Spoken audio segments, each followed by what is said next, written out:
Tomorrow's headlines today, playoff J-Mac, Bucks and Longhorns. Tonight. It's the Big Ten. It's the SEC.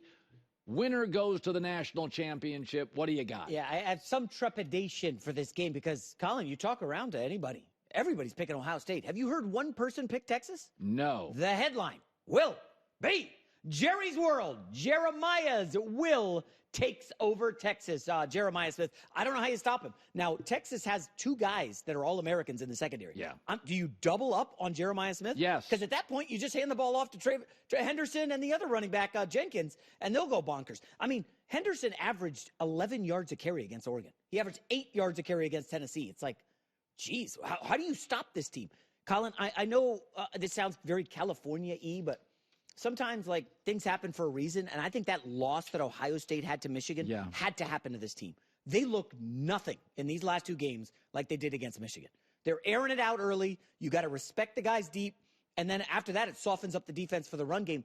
I don't know how Texas stops Ohio State. I will say I do like Sark in an underdog role all week. Hey, nobody's picking us. We're underdogs. We only lost to one team all season. That's Georgia. Nobody's respecting us, and that's an easy motivational ploy. This feels like a shootout. You know, it could be like last team with the ball wins, but I'm on Ohio State, -5.5, -6. Tomorrow's headlines today. This was my stay-away game. Yeah. Texans, C.J. Stroud's good at home. Headline for the Chargers and Texans tomorrow. I'm already nervous. I'll preface this. I took a bath last year in the wild card round. It was a rough one for me. Felt confident, and I like a lot of teams, including the Chargers. The headline will be pin the tail on the McConkey. Texans get spun around. Yes, I'm going for the Chargers at -2.5. A fun stat, a trend. I don't bet trends, but it's interesting. Jim Harbaugh this season on a short week.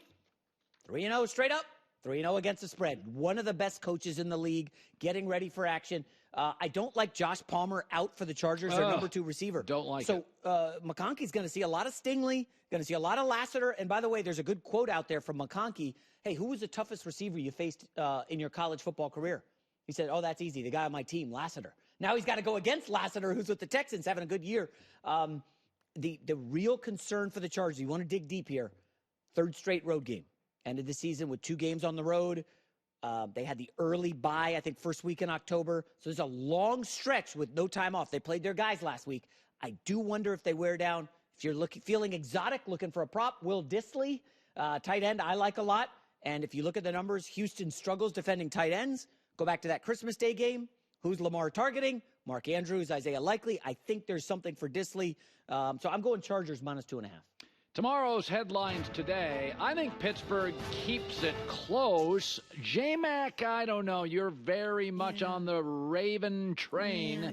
What's not to love? Last 4 games, they're annihilating everybody. 4-0 against the spread. The headline will be stole curtains. Ravens drape Steelers offense. I don't know how Pittsburgh's offense gets right, Colin. The Baltimore defense, we talked about it, I think it was week 15 or 16, when Kyle Hamilton shifted to more of the roamer in the back end as opposed to in the box, this defense has been lights out. They have been bottling up everybody. That Texans game, not to reference it for like a 6th time, but that really opened some eyes. They shut down Houston at home, and I'm just telling you, this defense is nasty. Now, when this was at -10, you're feeling great. 10-point favorites, 17-1 straight up in the playoffs. But it's now come down a little bit. Zay Flowers has been ruled out. Yeah, I think that's big. It is big because if you blitz Lamar, who's he going to trust? Who's his go-to receiver? Bateman? He had 15 catches. I just worry a little bit about that. So you're paying a little price if you want Baltimore here. This was -7 when they met 4 weeks ago, and now it's 9.5, 10 without Zay Flowers. And the Steelers have Porter back. He left early in that game. Yes. He's a good corner. So listen, there's a lot of Lamar MVP stuff because he was named All-Pro quarterback over Josh Allen. There's some pressure on Lamar this weekend, Colin. Oh, yeah. I mean, every weekend he suits up in the playoffs. He better win. And I like the Ravens here, but yeah. A little nervous. Tomorrow's headlines. Will Cinderella make it a ball in Buffalo? Headline, Broncos at the Bills. Well, we had to talk about your favorite guy, Bo Nix, Sean Payton. You know, there's a tough spot for them going into Buffalo. Big, big underdogs. The headline will be, Nix my order. Buffalo's sauce overwhelms Denver omelet. Give me Josh Allen and Buffalo. I like the Bills a lot here. I've been waiting for this game all season. I wish it was a night game. Then you really lay the lumber. But I don't see Denver stopping Buffalo. This offense is just, it's built to dominate everyone.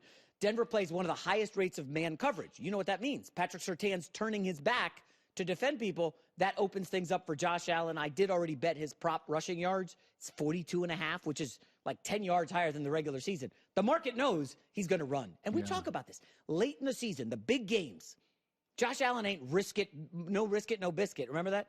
He's now just running the football, and he's a machine. So I'm on Buffalo here. I think they get the coin toss. We want the ball first.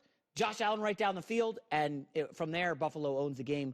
I don't know what to make of Bo Nix. I'm not going to bore you with the numbers about first-time quarterbacks against quarterbacks that have been in the playoffs. Well, yeah, it's bad. It's really bad. I'm going against, this weekend, I'm going against Bo Nix, who I love, and Jaden Daniels, who I love. Yeah. I'm just going against the rookie quarterbacks. I think the number at Denver against playoff teams 1-7 this year. You strip out that Kansas City win so that when they step up against the elites, doesn't go well, so give me Buffalo. Yeah, Minnesota and Denver, when you step up in class, they've struggled. Yeah.